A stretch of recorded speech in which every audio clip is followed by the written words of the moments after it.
I was a bored little boy.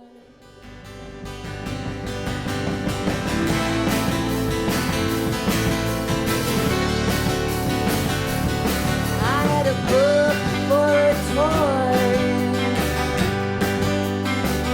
Jesus walking on water. But I always liked the scary stories. The project began as a collection of songs that I wrote in 2011 to 2012. I set myself the task of writing an album, and I knew I wouldn't get it done unless it had some kind of larger structure, like some kind of narrative arc. So I came up with the story of Alex, the eponymous Alexander.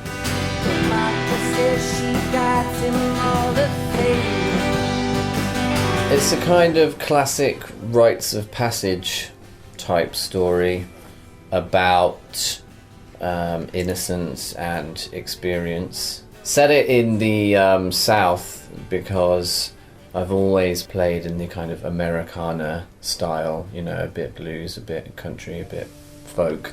But I thought, if I'm going to continue playing in that style, maybe there should be a better reason for it.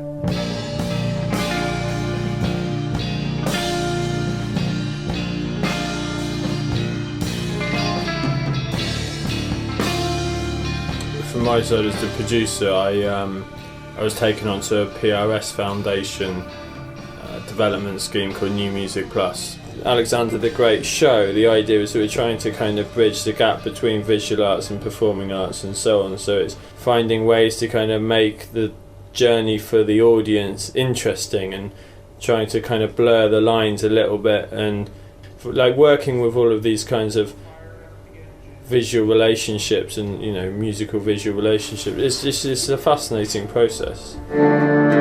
By dusk, his drive had eroded all civilization but the road.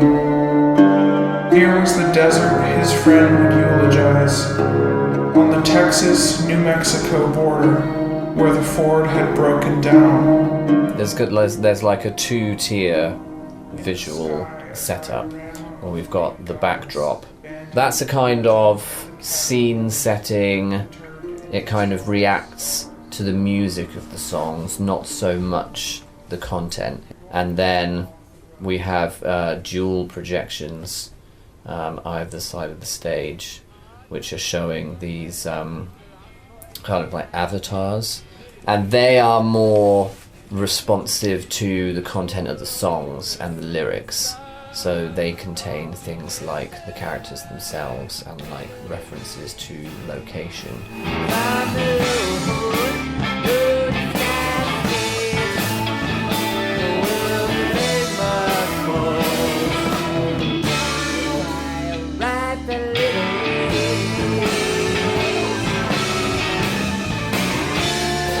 One of the kind of exciting / scary elements of it is that all the visuals are kind of will be performed, so to speak, by live VJs.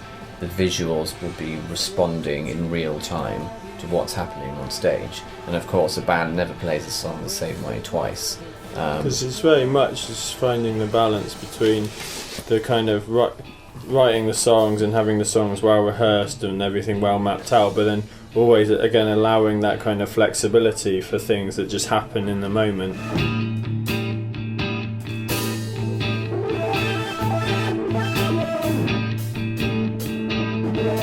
It's been really exciting and really rewarding. I mean, I never imagined when I began, I never imagined that I would finish it, to be honest.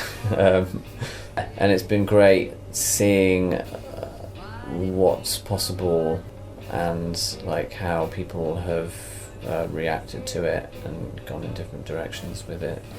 This first run is like testing the water really, and then we're looking to hopefully tour it in the autumn or maybe in the spring next year.